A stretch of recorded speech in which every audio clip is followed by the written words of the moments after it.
est dans une année beaucoup plus normale, avec beaucoup de mariés qui avaient cette attente de revenir.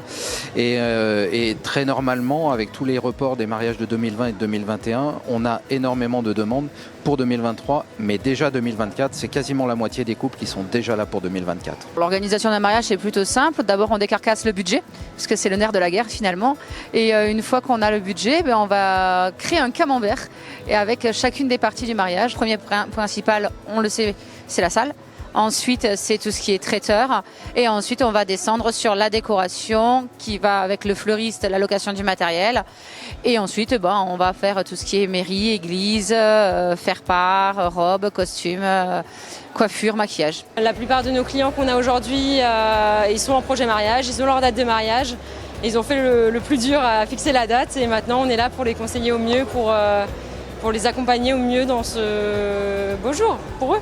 Dans la tendance, on est sur le costume 3 pièces avec une prédominance pour les prusses en termes de coloris, les verts, voilà. Et puis il y a les intemporels, bleu indigo, bleu marine. Je propose de la location, robe de mariée, robe de cocktail, robe de soirée et éventuellement de la vente aussi d'occasion et neuve.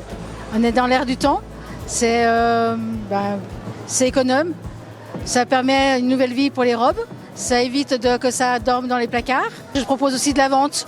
Les ventes neuves aussi, parce que effectivement, il y en a qui disent non, je veux la garder, c'est ma robe à moi, je ne veux pas qu'elle soit portée par quelqu'un d'autre. Aujourd'hui, beaucoup plus de salles, puisque comme on se prépare beaucoup plus en amont, forcément on démarre par la salle et par le traiteur, c'est l'ordre logique pour avoir la date.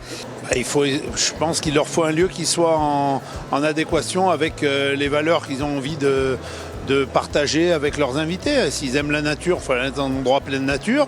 Et puis, s'ils ont envie d'aller sur une île déserte, c'est pareil. Il faut vraiment choisir en fonction des valeurs qu'on veut partager avec ses invités. De plus en plus de gens qui font des cérémonies laïques en extérieur, orchestrées par des professionnels ou par des proches, ça dépend. Et les tendances évoluent vraiment.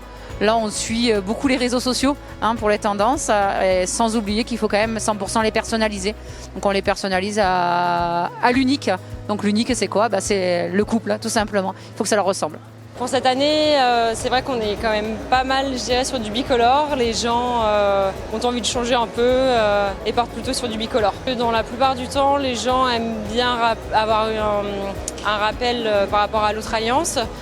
Mais des fois, ça peut être complètement différent pour les deux. Ça a son petit budget, mais après, il ne faut pas oublier que c'est quelque chose qu'on va garder toute notre vie. Donc, c'est quelque chose à ne pas négliger non plus au niveau du budget. Il vaut mieux partir sur un plus gros budget pour ne pas avoir à les changer dans 10 ans.